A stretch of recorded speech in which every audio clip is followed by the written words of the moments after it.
আমি এখন মাননীয় অর্থমন্ত্রী জনাব আমির খসরু মাহমুদ চৌধুরীকে ব্যাংক রেজলিউশন বিল 2026 উত্থাপনের অনুমতি প্রার্থনার জন্য আহ্বান জানাচ্ছি।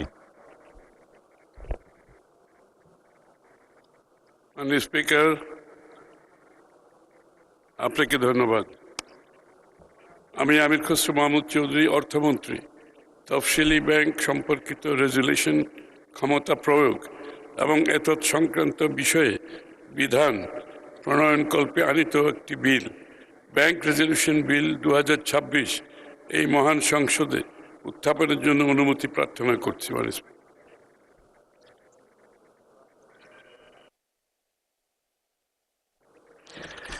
মাননীয় সদস্যবৃন্দ, এই বিলে আপত্তি আছে? আপত্তি দিয়েছেন মোহাম্মদ সাইফুল আলম, ঢাকা 12। বক্তব্য রাখুন। মাননীয় স্পিকার, আপনাকে অনেক অনেক ধন্যবাদ। ব্যাংক রেজলিউশন অধ্যাদেশ 2025 সংরক্ষণের পক্ষে আমি কথা বলতে চাচ্ছি। মাননীয় সদস্য, আপনার সময় 10 মিনিট। একটু বাড়াই দিলে খুশি হব। 10 মিনিট ইজ এনাফ টাইম। আচ্ছা, আপনার মাধ্যমে মহান সংসদের সামনে আজ আমি দাঁড়িয়েছি একটি গুরুত্বপূর্ণ বিষয়ে কথা বলতে। সেটি হলো ব্যাংক রেজলিউশন অধ্যাদেশ 2025 সংরক্ষণের অপরিহার্যতা। আদেশটি শুধু একটি আইনি দলিল নয়, এটি বাংলাদেশের কোটি কোটি সাধারণ মানুষের কষ্টার্জিত সঞ্চয়ের নিরাপত্তা কবচ, দেশের অর্থনৈতিক মেরুদণ্ড রক্ষার হাতিয়ার এবং ব্যাংক লুটপাটকারীদের বিরুদ্ধে রাষ্ট্রের সুনির্দিষ্ট আইনি প্রতিঘাত। মাননীয় স্পিকার, বর্তমান সরকার এই অধ্যাদেশটি বাতিল বা সংশোধন করার প্রস্তাব করেছেন। আমি বিরোধী দলের পক্ষ থেকে অত্যন্ত দৃঢ়তার সাথে বলতে চাই, এই প্রস্তাব দেশের স্বার্থবিরোধী, জনগণের বিরুদ্ধে এবং আর্থিক খাতের জন্য অত্যন্ত ক্ষতিকারক। তাই বাংলাদেশ ব্যাংকিং খাতে আজ গভীর সংকটে। শত শত কোটি টাকা ঋণ খেলাপ, মূলধন ঘাটতি, তারল্য সংকট, দীর্ঘ দিনের দুর্নীতির ফলে কিছু সংখ্যক ব্যাংক আজ অস্তিত্ব সংকটে। এই পরিস্থিতিতে অধ্যাদেশ বাতিল করা হলে তা হবে মানুষের জন্য মানুষের চিকিৎসা বন্ধ করার শামিল। মাননীয় স্পিকার, এই অধ্যাদেশ সবচেয়ে গুরুত্বপূর্ণ দিক হল সাধারণ আমানতকারীদের সুরক্ষা। দেশের কোটি কোটি মানুষের তাদের জীবনের সঞ্চয় ব্যাংকে রাখেন। যখন কোনো ব্যাংক সংকটে পড়ে তখন সবার আগে ক্ষতিগ্রস্ত হন এই সাধারণ মানুষই।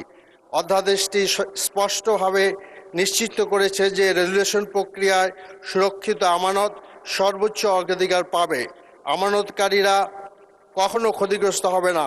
কাজে এই অধ্যাদেশ বাতিল করা মানে কোটি মানুষের সুরক্ষাকে ধ্বংস করা। মাননীয় স্পিকার, অতীতে সংকটগ্রস্ত ব্যাংকগুলো বাঁচাতে রাষ্ট্রীয় কোষাগার থেকে বিপুল পরিমাণ অর্থ ব্যয় হয়েছে, যা মূলত সাধারণ করদাতার অর্থ। এই অধ্যাদেশ এমন একটি কাঠামো নির্মাণ করেছে যেখানে প্রথমে বেসরকারি উৎস থেকে সংকট নিরসনের চেষ্টা হবে এবং শুধুমাত্র সর্বশেষ উপায় হিসাবে সরকারি সহায়তার বিধান রয়েছে। এটি বাতিল হলে আবার করদাতাদের অর্থ অপচয়ের মুখে পড়বে। ব্যাংকিং সেবার ধারাবাহিকতা নিশ্চিত করা।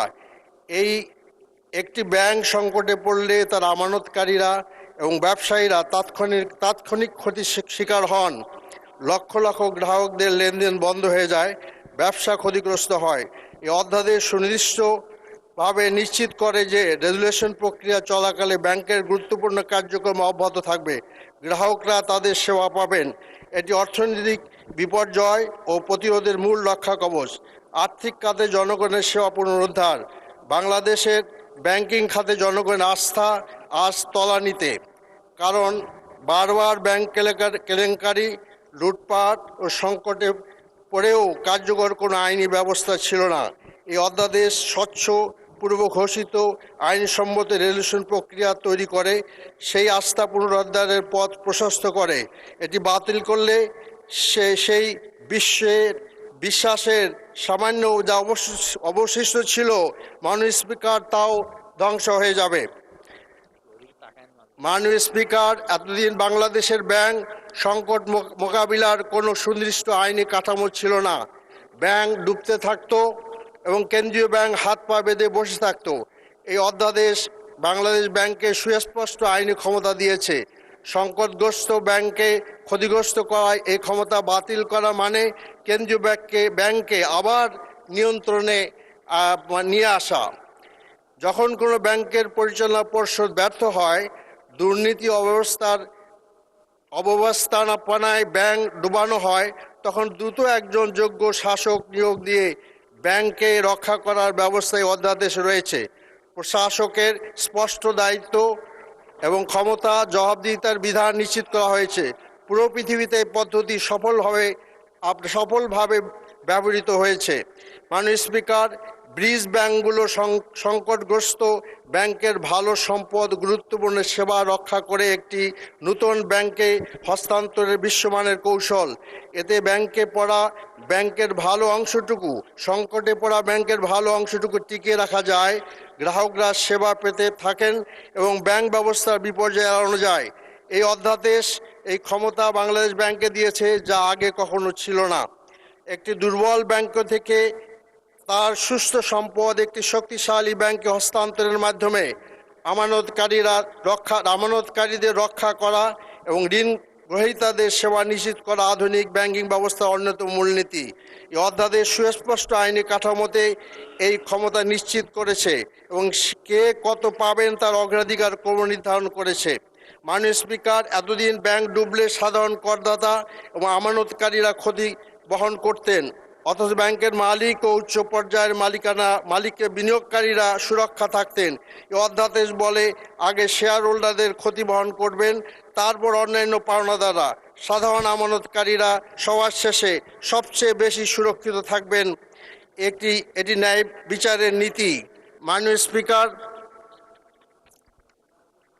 বাংলাদেশ ব্যাংকিং খাতের সংকটের মূল কারণ হল একটি ক্ষুদ্র গোষ্ঠীর দ্বারা বিপুল পরিমাণ অর্থের প্রতারণামূলক আত্মসাৎ ও লুণ্ঠন। এই অধ্যাদেশ দ্বারা ৭৭ থেকে ৮২ পর্যন্ত সুনির্দিষ্টভাবে বলা হয়েছে যে যারা প্রতারণামূলকভাবে ব্যাংকের সম্পদ ব্যবহার করবেন তাদের দায়ী ব্যক্তিদের চিহ্নিত করা হবে, তাদের বিরুদ্ধে ব্যবস্থা নেওয়া হবে, সম্পদ ফেরত দিতে বাধ্য করা হবে। মাননীয় স্পিকার, শুধু শাস্তি দেওয়া নয়, লুণ্ঠিত অর্থ ফেরত আনাও জরুরি। অধ্যাদেশ বাংলাদেশ ব্যাংককে সুনির্দিষ্ট ক্ষমতা দিয়ে সেই অর্থ উদ্ধারের জন্য আইনি পদক্ষেপ নিতে এবং আদালতের মাধ্যমে সম্পদ ক্রয়, জরিমানা আদায়, জরিমানা আরোপ এবং অপরাধী ব্যক্তির বিরুদ্ধে ফৌজদারি কার্যক্রম শুরু করার বিধান রয়েছে। অধ্যাদেশ বাতিল হলে লুটেরারা আইনের ফাঁকে পালিয়ে যাবে। মাননীয় স্পিকার, বাংলাদেশ ব্যাংক লুটের একটি সাধারণ কৌশল হলো বেনামি মালিকানা এবং জটিল কর্পোরেট কাঠামোর আড়ালে থেকে ব্যাংক নিয়ন্ত্রণ করা। এই অধ্যাদেশ সুস্পষ্টভাবে চূড়ান্ত সুফলভোগী মালিক অর্থাৎ আলটিমেট বেনিফিশিয়াল ওনারের সংজ্ঞা নির্ধারণ করে তাদের জবাবদিহিতার আওতায় আনার বিধান রয়েছে। এটি স্বচ্ছতা ও জবাবদিহিতার বৈপ্লবিক পদক্ষেপ। ছায়া পরিচালকদের জবাবদিহিতা। মাননীয় স্পিকার, বহু ব্যাংক প্রকৃত ক্ষমতাশীলরা পর্ষদে নাম না রেখে পর্দার আড়াল থেকে নির্দেশ দেন এবং ব্যাংক লুট করেন। এই অধ্যাদেশ ছায়া পরিচালকের দ্বারা আইনগতভাবে স্বীকৃতি করে তাদেরও জবাবদিহিতার আওতায় আনার বিধান তৈরি করেছে। এটি একটি যুগান্তকারী পদক্ষেপ, যা বাতিল হইলে এই মুহূর্তে কৌশলকারী আবার সুরক্ষা পাবে। মাননীয় স্পিকার, জানেন ইসলামী ব্যাংক সহ বহু ব্যাংকে সালমের নামে বেনামি মালিকানার মাধ্যমে ব্যাংকগুলোকে ধ্বংস করেছে। মাননীয় স্পিকার, সংকটের আগে একটি জরুরি ব্যবস্থার সঠিক সিদ্ধান্ত নিতে পূর্ব প্রস্তুতি অনিবার্য। এই আদেশ বড় ব্যাংকগুলোকে আগে থেকেই রেজুলেশন পরিকল্পনা তৈরি করতে বাধ্য করেছে, যাতে সংকট এলে দ্রুত এবং সঠিক ব্যবস্থা নেওয়া যায়। এই পূর্ব প্রস্তুতি বিধান ছাড়া সংকট আসলে তখন হাতের কাছে কিছু থাকবে না। মাননীয় স্পিকার, একটি ব্যাংক দুর্বল হতে শুরু করলে প্রথম পর্যায়ে পদক্ষেপ নেওয়া গেলেই সংকট সবচেয়ে কম ক্ষতিতে সমাধান করা যায়। এই অধ্যাদেশে প্রম্পট কারেক্টিভ অ্যাকশন ফ্রেমওয়ার্কের মাধ্যমে নির্ধারিত করেছে যে কোন সূচক দুর্বল হলে কোন ধরনের পদক্ষেপ নেওয়া হবে। এটি একটি অটোমেটিক আর্লি ওয়ার্নিং সিস্টেম যা সারা রেজুলেশন অন্ধকারের তীরে ছড়ার মতো। মাননীয় স্পিকার, সংকট মোকাবিলায় তাৎক্ষণিক আর্থিক সম্পদ থাকা জরুরি। এই অধ্যাদেশে আর্থিক স্থিতিশীলতা রেজুলেশন তহবিল গঠনের বিধান করেছে, যেখানে ব্যাংকগুলো চাঁদা দেবে, সরকার নয়। এই তহবিল থেকে প্রয়োজনে সংকটগ্রস্ত ব্যাংকে ঋণ দেওয়া হবে, গ্রান্টি প্রদান, সম্পদ ক্রয় করা যাবে। এটি একটি নিশ্চিত সেলফ ইন্স্যুরেন্স ব্যবস্থা। মাননীয় স্পিকার, ব্যাংকিং খাতের সংকট এককভাবে মোকাবিলা করা সম্ভব নয়। এতে প্রয়োজন বাংলাদেশ ব্যাংক, অর্থ মন্ত্রণালয়, আমানত বীমা সংস্থা, বিএসইসি এবং অন্যান্য নিয়ন্ত্রণ সংস্থার সমন্বিত প্রচেষ্টা। এই অধ্যাদেশ একটি আন্তঃপ্রাতিষ্ঠানিক সংস্থা সংগঠন করেছে, যা সমন্বয় নিশ্চিত করবে। এটি ছাড়া একটি হাত জানবে না অন্য হাত কি করছে। মাননীয় স্পিকার, আর এই অধ্যাদেশ বাংলাদেশ ব্যাংককে নিয়মিতভাবে মূল্যায়ন করতে বলেছে এবং কোন কারণ ব্যাংকের রেজুলেশন বাধা সৃষ্টি হতে পারে এবং সেই বাধাগুলো আগেভাগে দূর করতে বলেছে। এই প্রতিরোধমূলক পদ্ধতি অনেক সংকট শুরু হওয়ার আগেই প্রতিহত করতে হবে। মাননীয় স্পিকার, আমাকে একটু 5 মিনিট সময় বাড়াতে বলছে, জিনিসটা খুব গুরুত্বপূর্ণ। মাননীয় সদস্য, প্রত্যেক আপত্তিকারী সদস্যকে আমি 10 মিনিট করে দিয়েছি, সবাইকে 2 মিনিটে শেষ করেন, 2 মিনিটে কনক্লুড করেন। বাধা চিহ্নিত করে আগেভাগে সমাধান, মানে বাধাগুলো চিহ্নিত করে মূল্যায়ন করে আগেভাগে সমাধানের ব্যবস্থা করা উচিত। এটা এখানে আছে।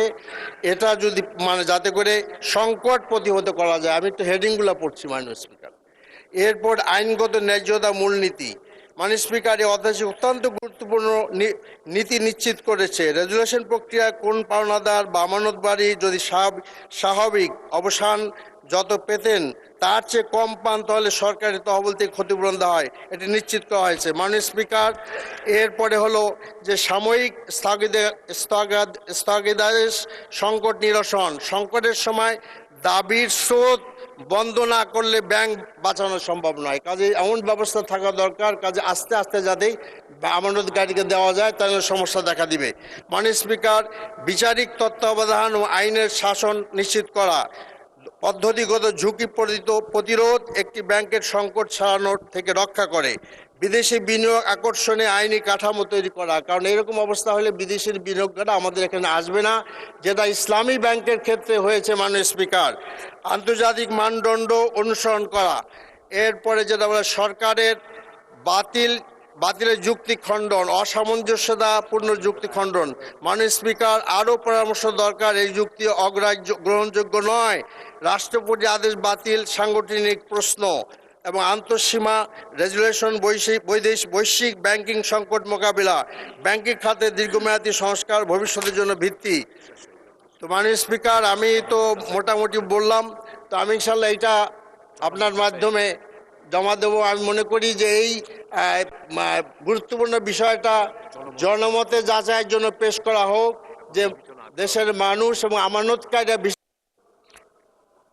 ধন্যবাদ মাননীয় সদস্য। মাননীয় অর্থমন্ত্রী এ বিষয়ে একটি সংক্ষিপ্ত বিবৃতি প্রদান করতে পারেন। মাননীয় স্পিকার, আপনাকে ধন্যবাদ। সংসদ সদস্যকেও ধন্যবাদ। একটা কথা পরিষ্কারভাবে বলা দরকার, সেটা হচ্ছে বিএনপির আর্থিক খাতে যে ভাবনা এবং নীতিমালা, সেটা খুবই পরিষ্কার। আর্থিক খাতে শৃঙ্খলা, স্থিতিশীলতা, গুড গভর্নেন্স, এই তিনটা হচ্ছে বিএনপির আর্থিক খাত পরিচালনার ক্ষেত্রে আমাদের সুপ্রতিষ্ঠিত দলীয় নীতি। যে জন্য আপনি লক্ষ্য করবেন, বিগত দিনে বিএনপি যতবারই সরকারি ছিল, আর্থিক খাতের শৃঙ্খলা সবসময় ছিল, স্থিতিশীলতা ছিল, গুড গভর্নেন্স ছিল, কোনো ধরনের সমস্যা হয় নাই। বিগত দিনে যে কথাগুলি মাননীয় সংসদ সদস্য বলেছেন, ওনার সাথে আমি একমত।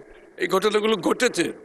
সুতরাং আমরা আমাদের যে ভাবনা, চিন্তায়, দর্শনের পরিপ্রেক্ষিতে আপনাকে নিশ্চিতভাবে বলতে চাই, আমাদের সেই প্রিন্সিপাল থেকে আমরা একটুটুকু সরব না। তবে আপনি যে বিষয়গুলো তুলেছেন তার কিছু যে এটার এই সংশোধিত আকারে যেভাবে আসছে কেন করা হয়েছে এটা আমি একটু তুলে ধরছি। এটা হচ্ছে একটি অল্টারনেটিভ রেজলিউশন অপশন, এটা একটা নতুন উইন্ডো করা হয়েছে। মূল বিধানগুলোতে কোনো পরিবর্তন নাই। This is a new window open to create more opportunity. আচ্ছা, ইতিপূর্বে প্রণীত অধ্যাদেশে বিকল্প সমাধানের পদ্ধতি ছিল না, একটাই ছিল। এতে 18 কম একটি নতুন ধারা সংযোজন করা হয়েছে।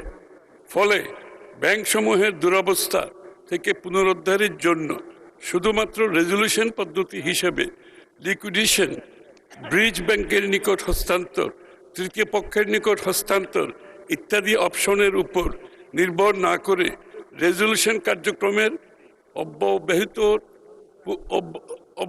অব্যবহিত পূর্বের শেয়ার ধারকগণ বা উপযুক্ত বিনিয়োগকারীদের মাধ্যমে সম্পদ দায় পুনর্ধারণ ও ধারণের সুযোগ সৃষ্টি হয়েছে। এখানে কিন্তু অপশন ইজ ওপেন। এখানে যে আগের যারা শেয়ার হলো তাদের জন্য না, it is open for everybody. এবং এটা কেন করা হয়েছে আমি একটু বিস্তারিত একটু বললে আপনার বুঝতে সুবিধা হবে। সরকারের আর্থিক দায় কমানো। আপনারা জানেন ইতিমধ্যে সরকার কিন্তু এখানে 80,000 কোটি টাকা বিনিয়োগ করেছে, আরও প্রায় 1 লক্ষ কোটি টাকার প্রয়োজন হবে। এটা একটা সাধারণ সময়েও, নর্মাল টাইমেও কোনো সরকারের পক্ষে এত বড় একটা অ্যামাউন্ট বহন করা সম্ভব নয়। তার উপর তো বর্তমান অর্থনৈতিক প্রেক্ষাপট, আন্তর্জাতিক যুদ্ধ ইত্যাদি দিয়ে যে বিষয় সামনে চলে আসছে, আরও 1 লক্ষ কোটি টাকার মাধ্যমে এটাকে এগিয়ে নিয়ে যাওয়া সম্ভব না। এজন্য আবেদনকারীদের দ্বারা মূলধন পুনঃস্থাপন, দায় পরিশোধ এবং পূর্বে প্রাপ্ত সহায়তা ফেরত প্রদানের বাধ্যবাধকতা থাকায় সরকার বা আমানত সুরক্ষা তহবিলের উপর আর্থিক চাপ হ্রাস পাবে। আমানতকারীদের আস্থা বৃদ্ধি, ব্যাংকের সম্পদ দায় পুনর্গঠন এবং দ্রুত কার্যক্রম চালুর মাধ্যমে আমানতকারীদের অর্থ ফেরত পাওয়ার সম্ভাবনার সৃষ্টি হবে। ফলে সার্বিকভাবে ব্যাংকিং খাতে আস্থা পুনঃপ্রতিষ্ঠায় সহায়ক হবে। নির্দোষ সাধারণ শেয়ার হোল্ডারদের সুরক্ষা। ব্যাংকের অব্যবস্থাপনা ও দুর্বলতার জন্য সকল শেয়ার হোল্ডার দায়ী নন। বিশেষত ক্ষুদ্র ও সাধারণ বিনিয়োগকারীরা ব্যবস্থাপনায় সরাসরি সম্পৃক্ত থাকেন না। এই প্রেক্ষিতে মালিকানা পুনর্বহালের সুযোগ প্রদান করলে নির্দোষ সাধারণ শেয়ার হোল্ডারদের আর্থিক স্বার্থ পুনরুদ্ধারের সুযোগ সৃষ্টি হবে, যা ন্যায্যতা, ইকুইটি ও বিনিয়োগ সুরক্ষার দৃষ্টিকোণ থেকে গুরুত্বপূর্ণ। বিনিয়োগকারীদের আস্থা বৃদ্ধি। শেয়ার হোল্ডারদের পুনরুদ্ধারের নীতি সুযোগ সৃষ্টি তৈরি হলে এটি পুঁজিবাজারে বিনিয়োগকারীদের আস্থা বৃদ্ধি করতে সহায়ক হবে এবং ভবিষ্যতে ব্যাংকিং খাতে বিনিয়োগে উৎসাহ যোগাবে। বাজার ভিত্তিক সমাধান, মার্কেট বেসড সলিউশন, সরকারি হস্তক্ষেপের পরিবর্তে বেসরকারি উদ্যোগ ও পুঁজি সংযোজনের মাধ্যমে সমস্যার সমাধান করায় প্রতিযোগিতার সুযোগ তৈরি হবে, যা একটি বাজার ভিত্তিক ও টেকসই পদ্ধতি হিসেবে বিবেচিত হবে। সম্পদের মূল্য সংরক্ষণ। লিকুইডেশনের ক্ষেত্রে সম্পদের মূল্য কমে যাওয়ার ঝুঁকি থাকে, যে কোনো লিকুইডেশনের ক্ষেত্রে। এই ধারার মাধ্যমে ব্যাংকসমূহকে সচল রেখে পুনর্গঠন করলে সম্পদের প্রকৃত অর্থনৈতিক মূল্য সংরক্ষণ করা সম্ভব। কর্মসংস্থান ও অর্থনৈতিক কার্যক্রম বজায় রাখা। ব্যাংক সচল থাকলে কর্মচারীদের চাকরি, সংশ্লিষ্ট অর্থনৈতিক কার্যক্রম অব্যাহত থাকবে, যা সামাজিক ও অর্থনৈতিক স্থিতিশীলতা বজায় রাখতে সহায়ক হবে। স্পিকার, আমার মনে হয় আমার এতটুকু বক্তব্য। আমার মনে এরপরে যদি আমি ধন্যবাদ করার সুযোগ পাই। ধন্যবাদ মাননীয় মন্ত্রী। অনুরোধ করছি। সংসদের সামনে প্রশ্ন হচ্ছে, ব্যাংক রেজলিউশন বিল উত্থাপনের অনুমতি প্রদান করা হোক। যারা এই প্রস্তাবের পক্ষে আছেন তারা হ্যাঁ বলুন। যারা এই প্রস্তাবের বিপক্ষে আছেন তারা না বলুন। আমার মনে হয় হ্যাঁ জয়যুক্ত হয়েছে, হ্যাঁ জয়যুক্ত হয়েছে, হ্যাঁ জয়যুক্ত হয়েছে। অতএব বিলটি উত্থাপনের অনুমতি দেওয়া হলো। মাননীয় মন্ত্রী, আপনি বিলটি উত্থাপন করুন।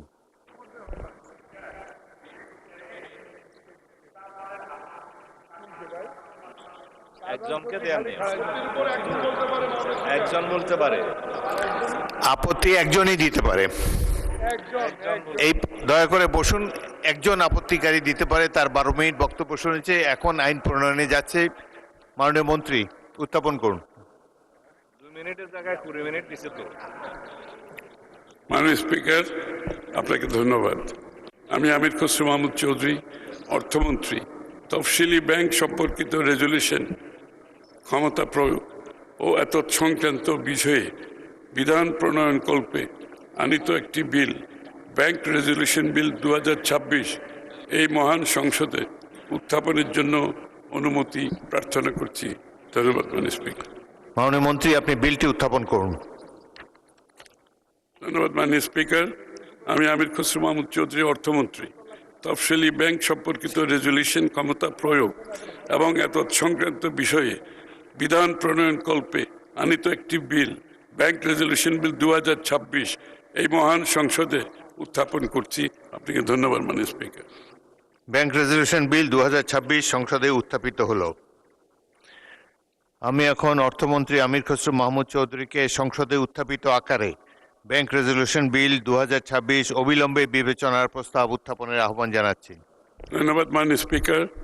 আমি আমির খসরু মাহমুদ চৌধুরী, অর্থমন্ত্রী, প্রস্তাব করছি যে তফসিলি ব্যাংক সম্পর্কিত রেজুলেশন, ক্ষমতা প্রয়োগ এবং এতৎ সংক্রান্ত বিষয়ে বিধান প্রণয়নকল্পে আনিত বিলটি, ব্যাংক রেজুলেশন বিল 2026, মহান সংসদে অবিলম্বে বিবেচনার জন্য গ্রহণ করা হোক। ধন্যবাদ মাননীয় স্পিকার। সংসদের সামনে প্রশ্ন হচ্ছে, সংসদে উত্থাপিত আকারে ব্যাংক রেজলিউশন বিল 2026 অবিলম্বে বিবেচনার জন্য গ্রহণ করা হোক। যারা এই প্রস্তাবের পক্ষে আছেন তারা হ্যাঁ বলুন। যারা এই প্রস্তাবের বিপক্ষে আছেন তারা না বলুন। আমার মনে হয় হ্যাঁ জয়যুক্ত হয়েছে, হ্যাঁ জয়যুক্ত হয়েছে, হ্যাঁ জয়যুক্ত হয়েছে।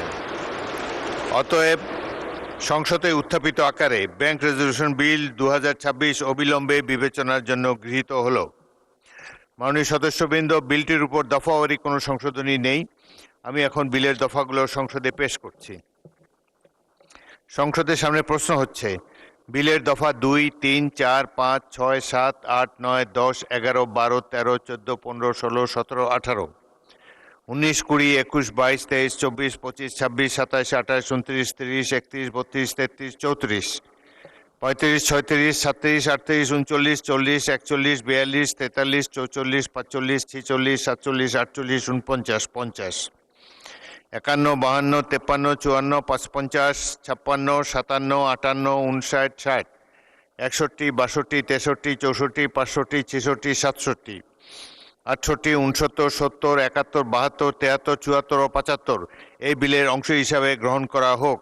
যারা এই প্রস্তাবের পক্ষে আছেন তারা হ্যাঁ বলুন। যারা এই প্রস্তাবের বিপক্ষে আছেন তারা না বলুন।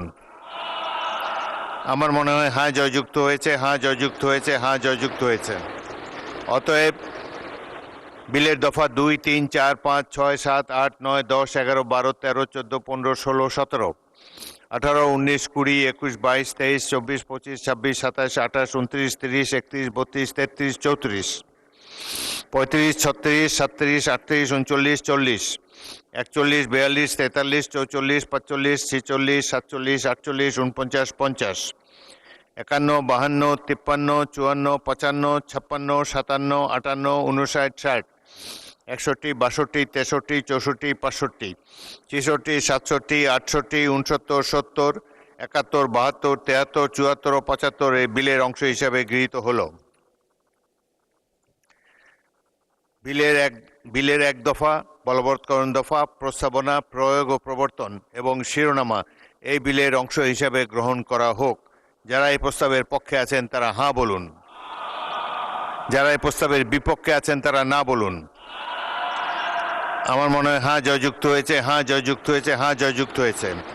অতএব বিলের এক দফা, বলবৎকরণ দফা, প্রস্তাবনা, প্রয়োগ ও প্রবর্তন এবং শিরোনামা এই বিলের অংশ হিসাবে গৃহীত হল। মাননীয় অর্থমন্ত্রী, আপনি বিলটি পাশ করার প্রস্তাব উত্থাপন করতে পারেন। ধন্যবাদ মাননীয় স্পিকার। আমি আমির খসরু মাহমুদ চৌধুরী, অর্থমন্ত্রী, প্রস্তাব করছি যে তফসিলি ব্যাংক সম্পর্কিত রেজলিউশন ক্ষমতা প্রয়োগ এবং এতৎসংক্রান্ত বিষয়ে বিধান প্রণয়নকল্পে আনিত বিলটি ব্যাংক রেজলিউশন বিল 2026 মহান সংসদে উত্থাপিত আকারে পাশ করা হোক। ধন্যবাদ মাননীয় স্পিকার। সংসদের সামনে প্রশ্ন হচ্ছে, সংসদে উত্থাপিত আকারে ব্যাংক রেজলিউশন বিল 2026 পাশ করা হোক। যারা এই প্রস্তাবের পক্ষে আছেন তারা হ্যাঁ বলুন, যারা এই প্রস্তাবের বিপক্ষে আছেন তারা না বলুন। আমার মনে হয় হ্যাঁ জয়যুক্ত হয়েছে, হ্যাঁ জয়যুক্ত হয়েছে, হ্যাঁ জয়যুক্ত হয়েছে। অতএব সংসদে উত্থাপিত আকারে ব্যাংক রেজলিউশন বিল 2026 পাশ হলো।